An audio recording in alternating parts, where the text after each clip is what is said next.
Praise the Lord. கர்த்தருக்கு ஸ்தோத்திரம். இன்றைக்கான தேவ வார்த்தை, இனி அவர் உம்முடைய வாயை நகைப்பினாலும் உம்முடைய உதடுகளை கம்பீரத்தினாலும் நிரப்புவார். ஹல்லேலூயா. நான் ரட்சிக்கப்பட்ட ஆரம்பத்துல ஆண்டவருடைய வசனத்துக்கான வல்லமை எனக்கு புரியாது, வசனம் தெரியாது. ஒவ்வொரு வசனம் ஏற்றுக்கொள்ளும் பொழுது அந்த வார்த்தையினுடைய ஆசீர்வாதம் மேல வலிக்கும். ஹல்லேலூயா. அகைன் வசனத்தை நான் படிக்க வாஞ்சிக்கிற டைம்ல ஒரு வசனம் ஒண்ணு எனக்கு வந்துச்சு. நாட்கள் பொல்லாதவைய நாட்கள் வருது, அதனால நீ காலத்தை பிரயோஜனப்படுத்திக்க அப்படின்னு சொல்லி ஒரு வார்த்தை வந்துச்சு. எனக்கு அந்த வார்த்தைக்கான வல்லமையே புரியல. ஏதோ ஒன்றுக்காக ஆண்டவர் என்னை எச்சரிக்கை மட்டும் தான் தெரிஞ்சது. இருந்தாலும் நான் அதை பெருசா எடுத்துக்கல. அகைன் எப்போ போல என் ஜெப வாழ்க்கை தொடர்ந்துட்டே வந்தது. பார்த்தா ஒர்க் டென்ஷன்ல ஒரு பக்கம், வீட்டுல ஒரு பக்கம் ப்ரெஷர், வீட்டுல ஒரு பக்கம் அநேக வார்த்தைகால சின்ன சின்ன காரியங்களுக்கும் சண்டை, கம்பெனில வேலை செய்யற இடத்துலயும் சின்ன சின்ன காரியங்களுக்கும் சண்டை, ஹெல்ப் பண்றதுக்கு யாருமே இல்ல, உதவி செய்யறதுக்கு கைட் பண்றதுக்கு யாருமே இல்ல. ரொம்ப ஒரு தனித்து உடைப்பட்ட மாதிரி ஆயிடுச்சு எனக்கு. ஏன் இந்த மாதிரிலாம் நடக்குது? உங்களுக்கு அந்த மாதிரி நடந்திருக்கா லைஃப்ல? எல்லாருக்குமே அந்த மாதிரி சிச்சுவேஷன் நடக்கும். ஒரு நெருக்கமான சூழ்நிலை, எல்லாரும் இருப்பாங்க ஆனா இல்லாத மாதிரி ஒரு தோன்ற ஒரு குணம், எல்லாரும் நம்மளே டார்கெட் பண்ணி நம்மளே ரொம்ப ஹார்டா பிஹேவ் பண்ற மாதிரி இருக்கும். ஹல்லேலூயா. அந்த மாதிரி நாட்கள், ரொம்ப கரடுமுரடான நாட்களா என் லைஃப்ல அது ரொம்ப இருந்தது. அதுக்கப்புறம் இந்த வார்த்தை எனக்கு வந்தது. இந்த வார்த்தை, இனி அவர் உன்னுடைய வாயை நகைப்பினாலும் உம்முடைய உதடுகளை கம்பீரத்தினால் நிரப்புவார். ஹல்லேலூயா.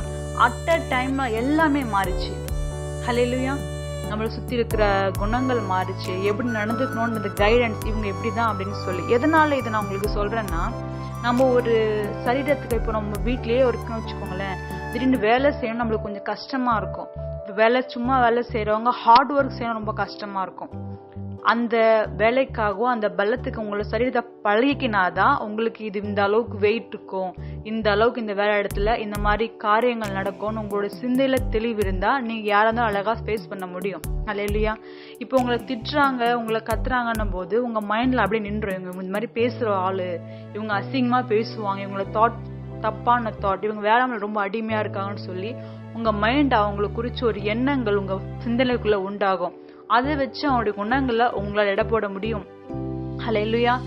அந்த டைமுக்கு அப்புறம் நீங்க பலப்படும் போது அந்த குணங்களும் அவங்களுடைய சுபாவங்களும் இருக்கும் போது அவங்கள உங்களால ஃபேஸ் பண்ண முடியும்.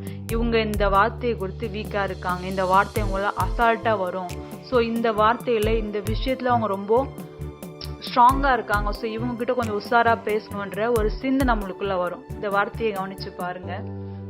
கம்பீரத்தினால் நிரப்புவாராம். ஹல்லேலூயா. நீங்க கம்பீரமா இருக்கணும் விரும்புகிறார், மகிழ்ச்சியா இருக்கணும் விரும்புகிறார். என் சகோதரி சகோதரியே, இந்த நாள்லயும் கண்ணீரோ துக்கமோ தீரமோ நெருக்கப்படுறேன், என்னை சுற்றி அநேகர் என்னை சூழ்ந்து என்னை நெருக்குறாங்க அப்படின்னு நினைக்கும் பொழுது இந்த வார்த்தையை கொண்டு ஜெபம் செய்யுங்க.